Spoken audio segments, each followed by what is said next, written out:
Diasco Foot, miroir du football de la diaspora congolaise.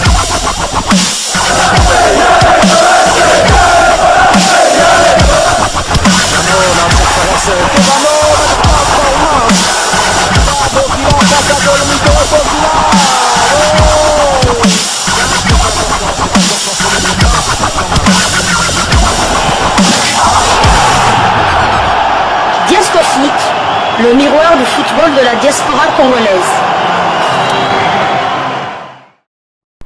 Vous êtes sur Diasco Foot, le miroir du football de la diaspora congolaise. Diasco Foot vous dit bonjour, tout le plaisir est pour nous de vous retrouver, mais surtout de savoir que vous êtes nombreux en train de suivre votre chaîne YouTube dédiée uniquement aux footballeurs de la diaspora congolaise. C'est l'heure d'échanger avec vous sur quelques infos que nous avons pu récolter pour vous concernant certains de nos internationaux ou des binationaux dans le cadre du cahier de charge de cette chaîne YouTube Diasco Foot qui est le miroir du football de la diaspora congolaise. Et pour le numéro d'aujourd'hui, nous le débutons en Lituanie où l'international congolais Glody Ngonda et son club du FC Riga se rapprochent du podium.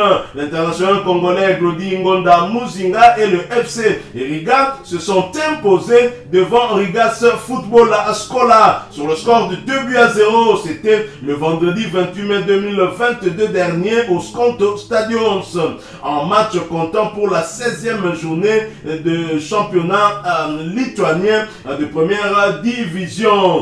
Arthur Jusens a ouvert le score contre son camp dès la 2e minute de jeu avant que Gabriel Ramos da Peña corse l'addition pour le FC Riga à la 26e minute. En première période, tout était déjà cloué. L'équipe chère à l'international congolais Glody Ngonda Muzinga avait déjà fait le résultat. Et d'ailleurs, l'international congolais était titulaire à son poste habituel de latéral gauche.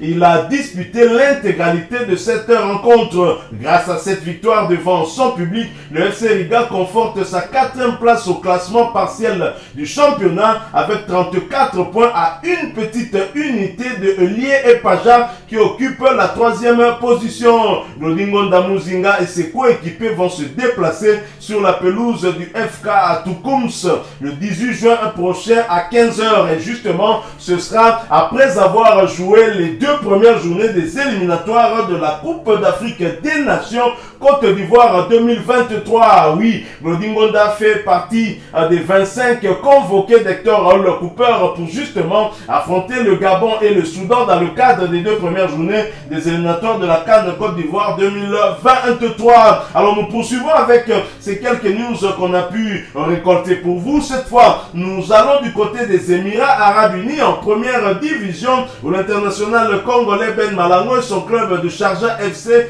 tiennent tête à Al Ain, le champion à l'ultime journée. Bien évidemment, Ben Malango et Sharjah ont concédé le nul de 0 but partout devant la formation d'Al Ain, le vainqueur de cette édition en match comptant pour la 26e et dernière journée du championnat. Ils prennent la 2e place avec 55 points et sont qualifiés pour l'AFC Cup la saison prochaine, la 2e compétition des clubs en Asie. L'attaquant international congolais a bien évidemment pris part lors de cette rencontre sans enjeu réel. Les 2 formations étaient assurées d'occuper les 2 premières places au classement. Al Ain avait déjà tué le suspense en ayant près de 10 points d'avance depuis 4 journées. Sur le plan personnel, c'est plutôt une bonne saison pour l'ancien joueur du Raja Casablanca et du tout-puissant Mazembe Englebert qui termine avec 26 matchs pour 11 buts inscrits et 6 passes décisives, toutes compétitions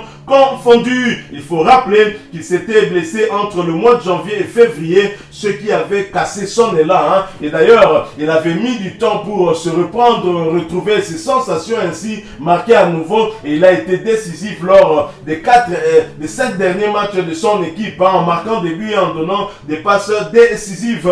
Et Ben Malango sera très certainement titularisé en pointe de l'attaque de la République démocratique démocratique du Congo en l'absence des deux avant-centres titulaires, à savoir Dieu merci Mbokani et Cédric Bakambu, qui ne sont pas convoqués par le technicien argentin, mais très expérimenté Hector Raoul Cooper. Et Ben Malango sera très certainement titulaire en attaque avec Jackson Mouleka. Nous n'en savons rien parce qu'on sait que Hector Raoul Cooper raffole de son système de 4-4-2 qui avait plutôt bien marché avec les Léopards avant qu'il ne puisse changer cela lors de ce match retour contre les Marocains qui nous avaient étrié 4-1. Et c'est Ben Malango qui avait d'ailleurs inscrit l'unique but des Congolais. Il sera donc probablement anti-titulaire. Alors nous poursuivons avec ces quelques news qu'on a pu récolter pour vous. Nous allons cette fois en Thaïlande, mais nous y allons après cette courte pause. Diasco Foot, le miroir du football de la diaspora congolaise. En Thaïlande, pour la Coupe de la Ligue, Jonathan Mbolingui et Buriram United en passe d'un triplé historique. Tout roule comme sur des roulettes pour l'international congolais Jonathan Mbolingui et Buriram United, son équipe qui se sont imposés sur la petite démarche 1-0 devant la formation de Chiang Rai United en match comptant pour les demi-finales de la Coupe de la Ligue. L'attaquant international congolais qui fait partie du groupe pour les 2 premières journées des qualifications pour la Coupe d'Afrique des Nations Côte d'Ivoire 2023 a disputé cette explication, lui qui est devenu plutôt indispensable à son équipe depuis son arrivée. Après avoir remporté le championnat et la Coupe nationale, ils sont en passe de faire le triplé. Ils vont disputer la finale le dimanche 29 mai face à la formation de Prachuap pour tenter de faire un triplé historique. Et c'est à l'issue de cette rencontre que Jonathan Mbolingui prendra très rapidement son vol pour rallier Kinshasa afin de participer à ces 2 premières journées des éliminatoires de la CAN Côte d'Ivoire 2022 où la République démocratique du Congo recevra le Gabon le 4 juin, puis 4 jours plus tard sera reçu par le Soudan. Nous quittons la Thaïlande, nous allons cette fois du côté de la Belgique. On le sait, Théo Bongonda du côté du KRC Genk s'est blessé. C'est la raison pour laquelle il ne s'est pas retrouvé sur la liste des convoqués d'Hector Raoul Cooper. Mais on s'approche du mercato d'été.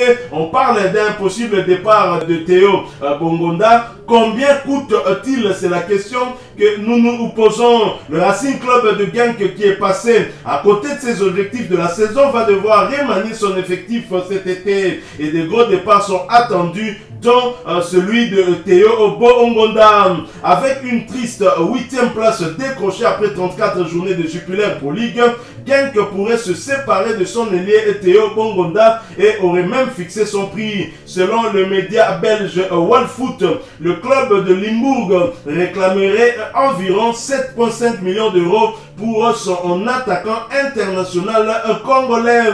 Le même média précise que Dimitri De Condé, actuel directeur technique du club belge, aurait dans une sortie médiatique identifié des joueurs en manque d'engagement au sein du club, parmi lesquels figurerait le Congolais à qui il ne reste plus qu'une année de contrat. Voilà donc ce qui se dit du côté de la Belgique pour notre compatriote Théo Bongonda. Mais lors d'une interview il y a quelques mois, il parlait déjà de son souhait de quitter le club belge après ce qu'il a eu à réaliser tout au long de ces saisons où il était avec ce club, bien évidemment. C'est dans ce club d'ailleurs que les Léopards ont eu justement cette chance de pouvoir le convaincre à rejoindre la tanière. Nous poursuivons toujours avec les Léopards pour parler d'un autre Léopard. Il s'agit de Britt Assombalonga et ses promesses non tenues.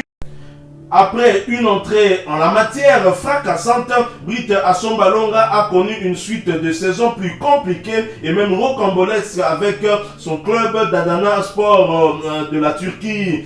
Nous allons tenter en tout cas de faire une analyse sur cette saison finissante plutôt timide pour l'international congolais. Lors de la première partie de saison, le Congolais réalisait des performances de grande classe avant de plonger dans l'irrégularité pour la suite. Durant cette saison, les performances de Britt Assombalonga ont en grande partie correspondu aux résultats qu'obtenait son club Adana Demirspor, souvent associé à l'expérimenté international italien Mario Balotelli à l'attaque. Brit s'en est sorti avec 10 buts inscrits en 37 apparitions et plus de la moitié de ses réalisations étaient inscrites avant même la mi-saison. Et à ce moment-là, Adana Demirspor se trouvait soit sûr ou en tout cas au pied du podium. La baisse de régime s'est fait remarquer au fur et à mesure que les journées se suivaient, jusqu'au point que Brit et son club devaient se contenter d'une triste 9e place avec 55 points à l'issue de la saison. En décembre, il semblait difficile de les voir passer à côté des places européennes.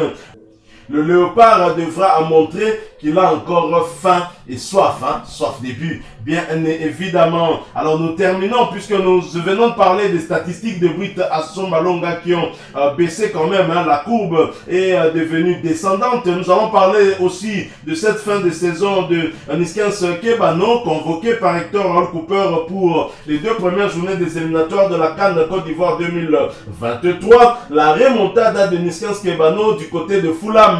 Auteur de 9 buts et 7 passes décisives, l'international congolais de Fulham, Niskens Kebano, a été déterminant dans la remontée en première ligue de son club. L'international congolais qui joue peu habituellement n'était pas très attendu à ce niveau, mais il a carrément déjoué les prédictions, gardant la confiance de son coach par ses prestations XXL en Championship. Une véritable remontada de l'ancien joueur de Genk qui est passé du banc de touche à l'équipe type de Cottagers. Au milieu des doutes qui subsistaient sur son avenir chez le club londonien, Niskens Kebano a su tenir sa place. Nouveau contrat signé et confiance retrouvée. Les ambitions pour le prochain exercice sportif se classent dans une optique de maintenir Fulham en première ligue. Entre-temps, le milieu de terrain est attendu en sélection RD congolaise pour les 2 premières journées des éliminatoires de la Coupe d'Afrique des Nations Côte d'Ivoire 2023. Il figure bien évidemment sur la liste remanié par Hector Raoul Cooper pour ramener la RDC à la prochaine Coupe d'Afrique des Nations qui va se jouer en Côte d'Ivoire. Voilà qui met fin à ces quelques news qu'on a pu récolter pour vous dans le cadre de cette chaîne YouTube dédiée uniquement aux footballeurs de la diaspora congolaise. Si vous les avez aimés, merci de nous laisser un maximum de j'aime. Merci de partager avec nous aussi votre point de vue en nous laissant un commentaire. Vous êtes nouveau ou ancien que vous ne vous êtes pas encore abonné sur cette chaîne Diaspora Foot, le miroir du football de la diaspora congolaise, eh bien n'hésitez pas, abonnez-vous et n'oubliez pas d'activer la petite cloche de notification en cliquant tout simplement sur celle que vous verrez apparaître dès que vous serez abonné. Encore une fois, merci à vous, avec l'espoir de vous retrouver bientôt dans un autre sujet d'actualité. En attendant, portez-vous bien et Diaspora Foot vous dit au revoir.